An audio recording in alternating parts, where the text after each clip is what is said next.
Today's daf is daf Memalef of Torah 41 of Torah, and we're concluding a mimer, which is actually a beer, which is explanation. Sorry, on the pasuk ki atoneri. The pasuk says, "We say to Hashem, you are our lamp, Hashem," and then it continues, "Hashem v'avaya yegya chashki," that Hashem lights up our darkness.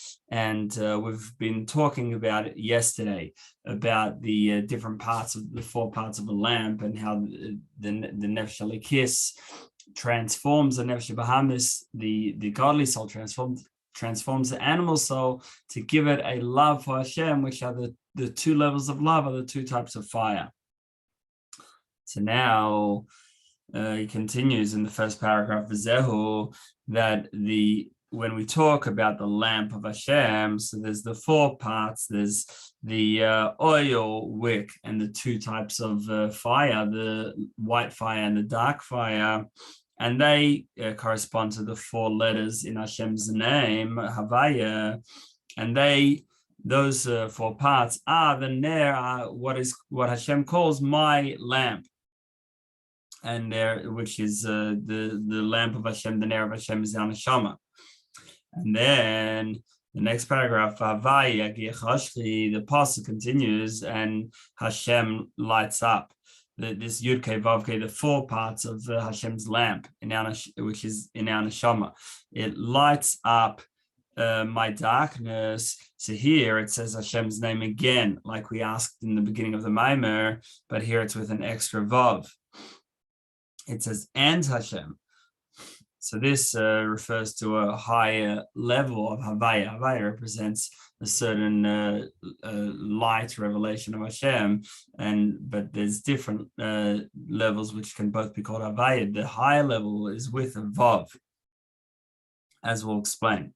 Now we find that in the Yud Gimel Midas Harachmim, in the first two words before it goes through the Yud Gimel Midas, it says Havaya, Havaya. It says Hashem's name twice, and there's a psik in between that we take a break.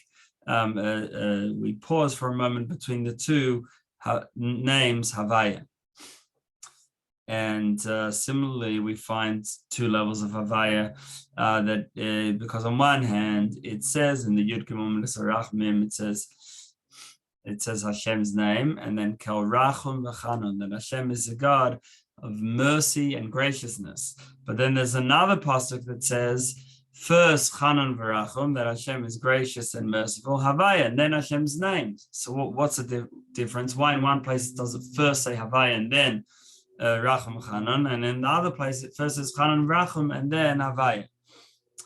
So the difference is that we're talking about two levels of Havaya, two light revelations from Hashem, that you can either have that Havaya is the name of Hashem which goes through the Yud-Kei Vav-Kei. The Yud is Tzimtzum, and Hey is spreading out expression, Vav coming down, and the next Hey again expression, revelation.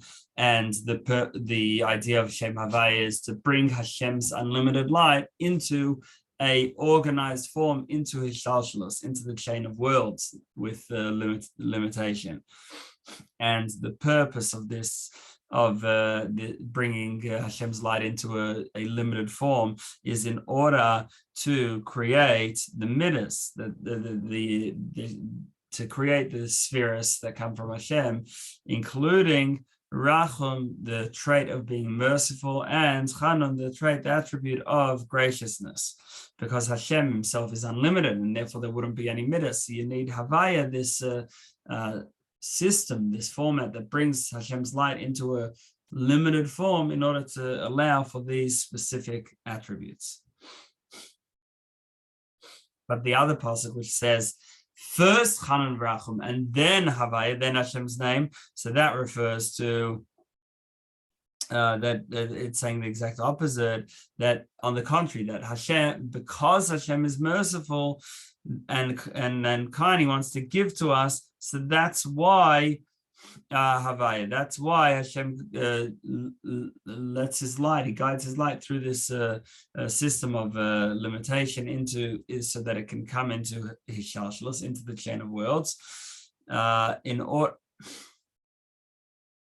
And then also we have the other way around, that once it's in the chain of worlds, then there could be the limited midah, the limited attribute of mercy and graciousness. So on one hand, the actual cause of why we have hishtashlos altogether is because of Chanan Brachim. And then after we have hishtashlos, Hashem comes into a limited, his light comes into a limited form, then we can have the midas of Chanon V'Rachum, of the different attributes of graciousness, kindness, etc., mercy, etc. Okay, so these are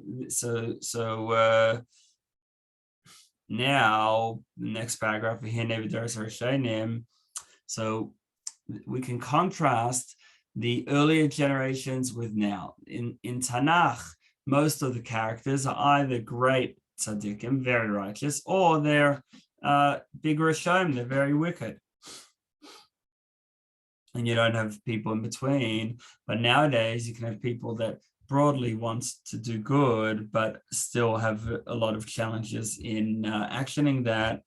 And that's because they in the earlier generations, they were very high souls, and therefore if someone wanted to be close to Hashem, they were able to control the bad within them, the Yetzer Hara, and as soon as they would reflect about Hashem, they would straight away come to an emotion, they would come to reverence, to love. And therefore only people who are very wicked would now, because we're in the times of Ikvasad Mashiach, the footsteps before Mashiach, so we're spiritually at the level of Akev, of heels, so therefore it's harder for us to excite ourselves about Hashem.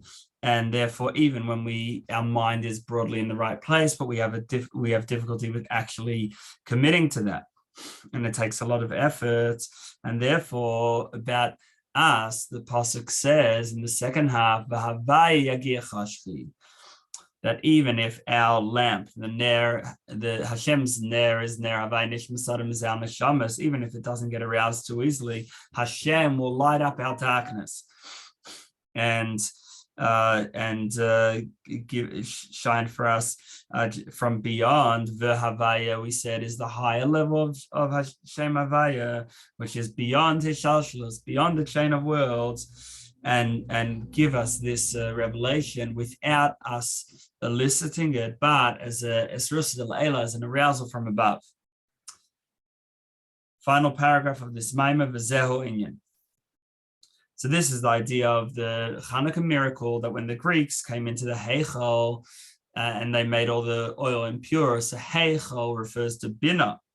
We see, for example, Nakuda Behechla, the idea that Heichal is a Bina, is understanding, is thinking, and the Greeks are Chachma of Klippa. They're impure Chachma, the secular wisdom separated from its godly source. Therefore they were philosophers, and they denied the concept of nevuah.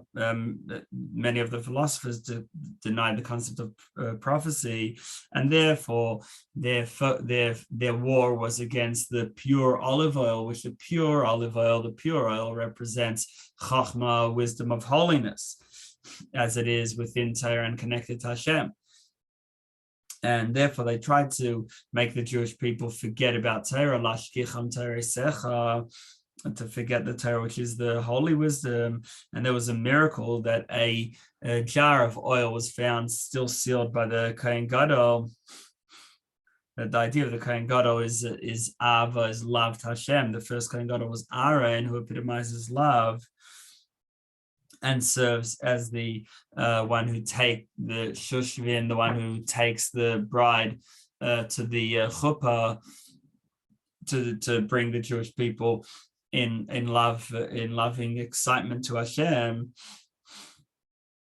And they lit the menorah for 8 days, which includes the 7 midas, as well, which normally the menorah has 7 branches normally, but it was lit here for 8 days, and that represents the 7 midas, as well as machshava, as well as thoughts, that all of them should be illuminated, should be radiating with love that Aaron gives to the Jewish people, even without our own efforts, just purely from above, with esros delela and arousal from above. And this is the havaya with an extra vav, because it's not the havaya, the light of Hashem, which we could reach through our own efforts, which is within hishalshalos, within the chain of worlds, but it is a revelation of Hashem, which is beyond the chain of worlds, which is just given from above.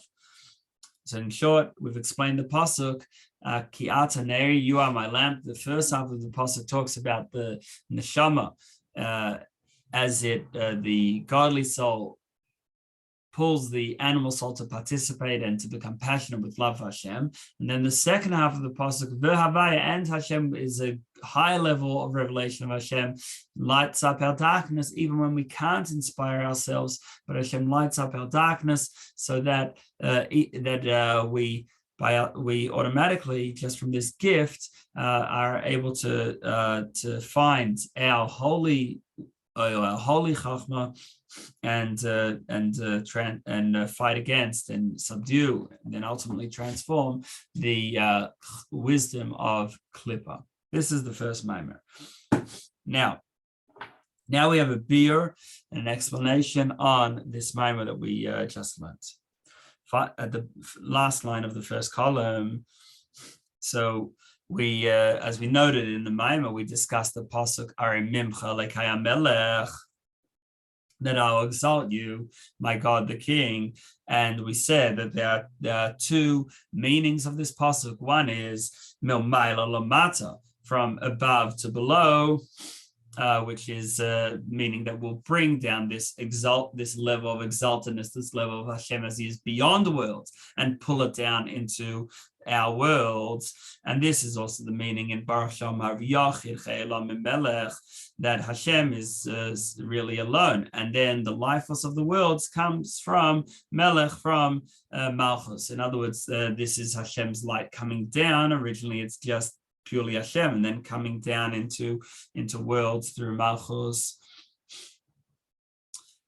And then in Kisvei Arizal, in the writings of the Arizal, he says that no creation can come from Hashem's unlimitedness itself. It always comes through Malchus, and this similarly with the Yud Gimel Midas Harachmim, which are represented in the Yud Gimel Midas Harachmim, are the 13 attributes of mercy, and they're represented by the beard. So they also come down through Malchus, and therefore Malchus is called a crown, which brings down all these the godly energies from beyond. So that is all one interpretation of Ari Mimcha, where it's bringing down Hashem's exaltedness, Hashem's light from beyond into our world. The other interpretation is Ari Mimcha, that we lift ourselves up to Hashem. And this is hinted in a similar statement to what we say in Baruch Shamar. In Yishabach, we say, Melech Yachid Chayelamim, that the king alone is the life of worlds. So here we don't talk about Yachid as something for itself, he's alone, but we talk about Melech Yachid, which means Malchus as it rises above worlds into this space where there's only Hashem alone. And this is Malchus within Ein Sof, within Hashem's unlimitedness. In other words, Malchus, which is what comes into worlds and allows for creation of worlds, going up high to Hashem. This is elevating.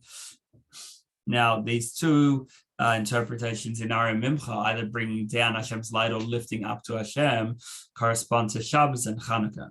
Because on Shabbos, what we're doing is elevating to Hashem. It says on Shabbos, all the worlds elevate, And us too, our neshamas go to move to a higher level, and that's why we're not involved in creative work, because we're sort of beyond the world.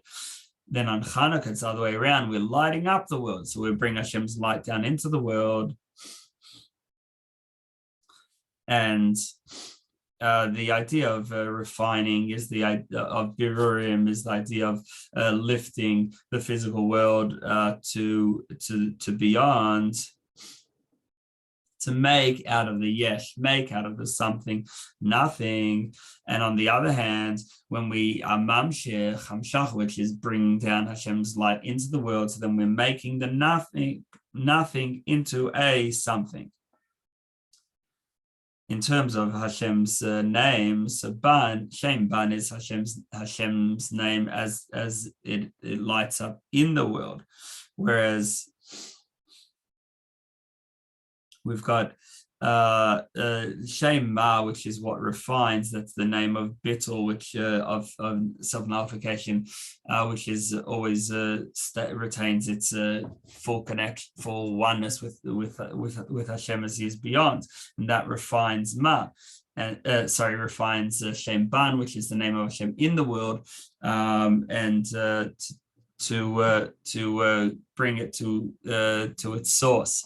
Like we said in the actual Maimer, in the source of Ban is Shem Sag, the name that of Hashem, which is Gematria 63, which is when you spell Hashem's name, Yud Kei Vav Kei as Yud is Yud Vav Daled, Hey is Hey Yud, Vav is Vav Aleph Vav, and then the final Hey Yud. So that equals 63 Shem Sag, which is Ban as it is in a refined state. But because Sag is still as it relates to with Ban, which is within the world, so that's why Sag is the same letters as Gas, of course, which is dealing with Yesh, is dealing with ego and refining it, making it into nothing, making the yesh, the something, the ego, into nothing, meaning totally nullified before Hashem. And what does this mean practically? It means refining, subduing, and the nefesh bahamis, the animal soul. And then once the animal soul is subdued, then the next stage it could be transformed, and then the animal soul can lift to a very high state of holiness, because it sources from Olam HaToyah, from the world of chaos, where there's very powerful lights, more than Tikkun, which is where the Nefesh Elikis comes from, the godly soul comes from. And this is similar to the idea that foods receive their source they come from Olam HaToyah, and that's why they can give vitality, give life to people, because they have a higher spiritual source in a way. And that's why the Gemara says that wine and nice smell, nice scents increase wisdom. And like Rabba or Rava, there's two versions, say in another Gemara, which is quoted in Tanya, that I can't answer your question yet because I haven't yet eaten my meat. Some meat, it helps him be able to think. So again, we see this idea that foods, which obviously foods are lower than people, but they have a higher spiritual source. Animals, plants, and daimim and inanimate items all come from toil, whereas the neshama of the person comes from tikkun. So tikkun is more sort of obviously holy, but it's a more limited level of godliness than toil. And because the nefesh bahamis, it sources in the angels and in the Merkava, the holy chariot, which has the different animals are on the four sides. So it comes from so there's the face of the lion, which is the source of all wild animals, and the face of the ox, which is the source of all domestic animals, and then the face of the eagle is the source of all birds. So they all come from Toyo, and then they came down into the created worlds through Shiras HaKelim, through the breaking of the vessels.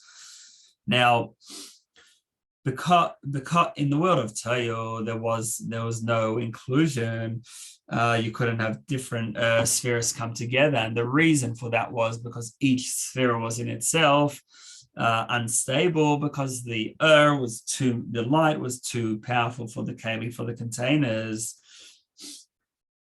And now in the end of Parashas Vayishlach, it talks about the kings of Edom, and those kings represent the lights, the spiritual energies of Tayo, and because they were too powerful for the vessels, so therefore they exploded. And it says that, that's why it says about each king that he ruled and then he died. We have, for example, one of the kings, Bela ben Be'er, and the pasuk says that the name of his city, V'shem Yireh Dinhava, the name of his city is Dinhava, which can be read as two words, Dinhave, bring din, bring judgment, severity, which is the sphere of Gevurah, and there's without any chesed being involved. And similarly, Yovav, another one of these kings of Esav, of Edom, is pure chesed without any Gevurah, and therefore there's no inclusion together. On the other hand, in Olam HaTikun, in the next world after Torah, where everything's rectified, so there, because of the guiding light of Shema, so everything is humble, and therefore is able to come together. The different spheres are able to join together. And this is because there's the light is more limited, whereas the containers are bigger, and therefore it's stable.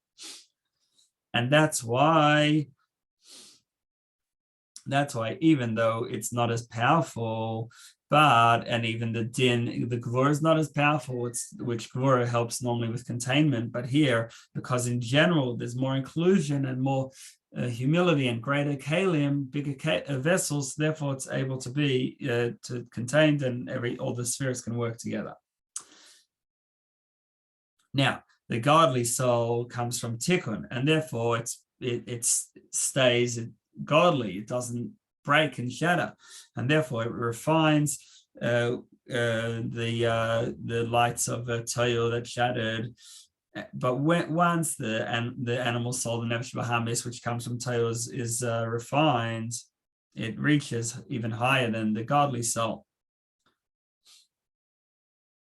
And this is the interpretation of Arimim Chalakai Melech, that we lift up to Hashem, we refine the animal soul and bring it up to its source in Keser, because like we were discussing also before, that Malchus ultimately lifts to Malchus beyond worlds into Keser, and we find that we've got in our skull, we've got our brain, and then outside of that we have hair. So the idea of the brain is moichin, is chabad, the intellectual faculties, and then hair is symptom, because is contraction, because there's a limited amount of energy. That's why you could cut it off. It doesn't hurt. It's only sort of a leftover energy, and doesn't affect the essence, and therefore hair is a metaphor for limitation and symptom. Now, when a person thinks about how all the godly energy that creates and sustains the worlds is all from Cyrus, it's all from hair, from a limited form of godly revelation. So then he can arouse himself with a yearning that he wants to connect to Hashem, and not just this limited revelation, but to Hashem himself. And that's the idea of a ratzoi, of a yearning for Hashem. And that's like if you have a fire with a wick, but without any oil, it just jumps up and the fire disappears. There's nothing to the fuel. There's no fuel to keep it going, and it straight away goes up. And that's the end of the fire down here. But the concept of the oil is to hold the fire down. And the oil is chachma. There's many levels of chachma. Every world has chachma, the wisdom of its world. And similarly, you have Torah at the level of each world. And therefore, even before the Torah comes to our world, which is that where we have the actual practical mitzvahs. There's Torah in high worlds, and Avram Avinu kept the whole Torah before it was given, meaning before it even came into this world, he kept it in a spiritual way. So he put on a spiritual tefillin. Even before the actual tefillin as we have it was possible, because the parashiyos that we have inside the tefillin were not yet written, were not yet revealed. And even Milah, even the circumcision, he already did it spiritually before he did it physically. The mitzvah wasn't yet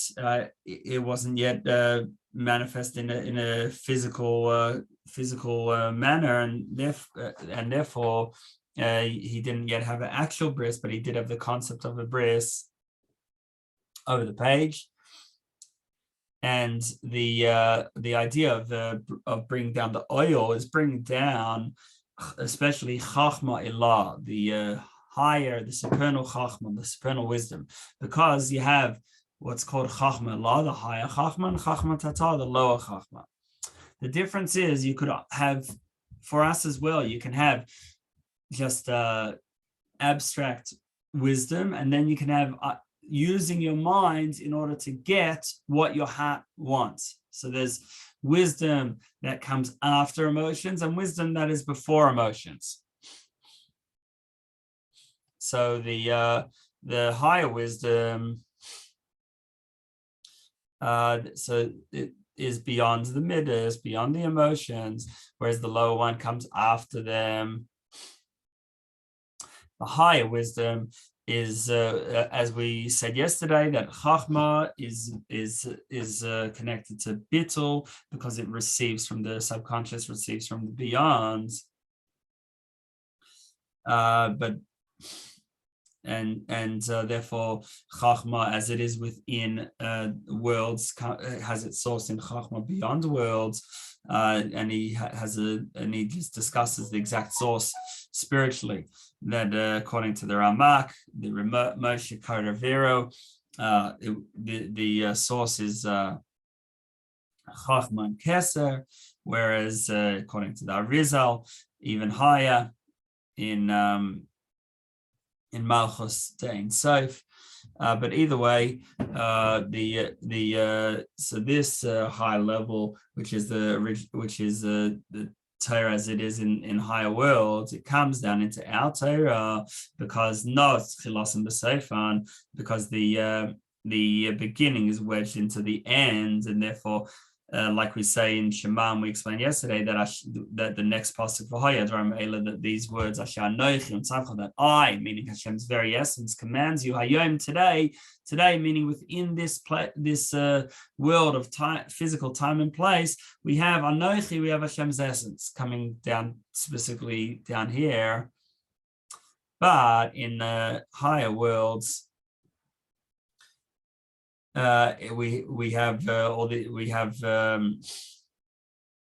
different chain of levels, but it's all, every world and every level is receiving godly energy according to what it can take. Whereas specifically in this physical world, we have Hashem's essence manifest. Next paragraph is וזהו. So this is the idea of the miracle of Hanukkah, where the Greeks made all the oil impure, meaning that they made chachma, wisdom, impure, because in Nebuchadnezzar's dream, there were the different parts, and he saw this form with the top was the head was made of gold, and then we had the silver and copper, all the different materials. So Bavel is the golden head. Then we have Persia and Media, the two arms. And all that was left was, in the Hanukkah story, we say that all that was left was a jar with the seal of the Kohen Gadol. So the seal also refers to the seal, the end of the torso, which is Yesod, like we said yesterday, which is what gives over, the power of mashpia, of giving over, and it's connected to bris. And so there was this jar with the seal meaning the end, this yesod of the Kohen Gadol. The Kohen Gadol represents a passionate love for Hashem, like Aaron, the first Kohen Gadol, is a man of love and lighting the menorah of our souls with passion to Hashem. And the Av of the Kohen Gadol is the Ava also beyond worlds, like the source of Chachma, which is also beyond worlds, in the Mochos Demanda, in the hidden mind beyond the sort of conscious mind. And this relates to what we say in the Yud Gimel Midas Harachmim, the 13 attributes of mercy. So the introduction first is Havaya Havaya. We say Hashem's name twice, and then Kal Racham Mechanon, God of mercy and graciousness. So before we talk about Hashem as the God of mercy and graciousness, we first mention Hashem's name twice, Havaya Havaya. And this is bringing down from Meichas from the hidden mind. In other words, again, beyond Hishalshalos, beyond the chain of worlds. And in the Torah, where it mentions Hashem's name twice in a row, Havaya Havaya, there's a psik, there's a line in between, a pause in between. Whereas in Nach, in our pasuk, where we say Kiyata Neri, that Havaya, that you are my lamp, Havaya, and then Havaya Gichashli, and Hashem lights up our darkness. So there's no psik, there's no line, there's no pause in between the two Havayas. And on the contrary, we have a Vav, it says and Hashem, which is connecting the two. So the concept is, based on we can look at two psukim that talk about how Hashem is gracious and merciful. So one of them in the Yud Gimel Midas Harachmim, it first says Hashem's name and then says Racham Chanan. But there's another pasuk which says Chanan Racham Havaya, that Hashem is gracious and merciful. So there are two levels of Havaya. There's Havaya within worlds, and which is in Zah, in the Midas, the emotional attributes of Atzilus, and then the higher level is in Arich, which is in Keser, which is beyond worlds. So when we talk about Havaya Racham Chanun, so we're talking about Hashem beyond worlds, and then coming down into a space where there can be specific midas. But when we talk about Chanan, when the pasuk says Chanan Racham Havaya, that is so there we have we're talking about Hashem gracious and merciful before the name Hashem. That means that bringing Hashem into Zah, into the place of worlds. Havaya Chanan Racham Chanan, is Hashem beyond worlds, whereas Chanan Racham Havaya is Hashem within worlds. So now in our pasuk we say that Hashem is Kiyata Neri Havaya, you are my lamp Hashem. So the first time it says Hashem Havaya, it says that is Hashem within worlds. And therefore, even if you go through you aim at just the regular Aveda within Hishalshalos, within the chain of worlds, it's already going to be in a holy way. Whereas in our times, we're in the times of darkness before Mashiach, so therefore that we can't go through the regular path of Hishalshalos, the regular organized path of service of Hashem with the love for Hashem. Instead we need to draw from beyond, which is Havaya. The Vav is the meaning, means that it's bringing the high level of Havaya from beyond the worlds, beyond Hishalshalos. And we're not really worthy of this. It's an act of kindness from Hashem, and therefore the way to draw that down is through our act of kindness, through tzedakah. And like the pasuk says, and it's quoted in Geras HaKodesh and Tanya, that Zerei tzedakah is that we plant tzedakah, and it's like a seed that you drop a little seed in the ground, and then you have this infinite growth. You can grow trees forever. So similarly, tzedakah, that we just plant a little bit, and then from that, Ein Sof can come. And that there could be a revelation of Hashem's unlimitedness from beyond, from Meichas and from Meichas Tima, that it should come down into worlds through with the Yud Gimel, the Midas Harachmim. And this is what happened in Hanukkah, that they weren't, that all the oil was impure, and all they had left was one jar of oil with the seal of the Kohen Gadol. So the idea of the oil is a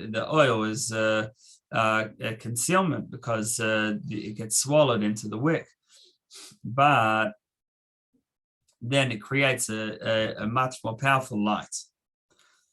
And from the oil, we can there comes two types of fire. So we have the white fire and the dark fire. The dark fire would come is the one connected immediately to the wick, and then through the oil you can also have the white fire, which is a higher level of fire. So which represents a revelation, a direct revelation, where we see Hashem. We're saying Ata, you directly. We're talking directly to Hashem, not just an imagination of a feeling, which, like we said in the previous Maimah, that's only Kid Museno. It's just a demus, but it's a image, but it's not direct. Whereas B'Tzalmenu is more like Hashem Himself. Now, these two types of fires, they correspond to the two levels of love that we can have for Hashem, the love that we can achieve ourselves, and then the other one, which is a gift from Hashem. And before we get to even the first love, we have to have a basic Kabbalah soul, basic acceptance of the yoke of Hashem and obedience to Hashem. And we're not going to that we won't rebel against Hashem. But this is only a superficial yira. But then after we attain the love of Hashem, then we can come to a high level of yira, which is a bittul, this nullification that there's nothing but Hashem, and Hashem can just shine through us. And that's the state that we're trying to reach in Shemona Esrei, where we bow down, which is the idea of a bittul, of the self-nullification, and this is only achieved after the two levels of the two levels of light, which are the two types of love: the love that we can achieve ourselves, and the light that Hashem gives us. This concludes the Maimer and the beer on the Maimer, and telling us that although we are Kiyata Neri, that when Hashem is our lamp, that our neshama is really one with Hashem. But when we can't see this, when we're in a state of intense darkness, so then we need to come onto the higher level of Khashki. Hashem lights up even our darkness, and gifts us with this ability of love.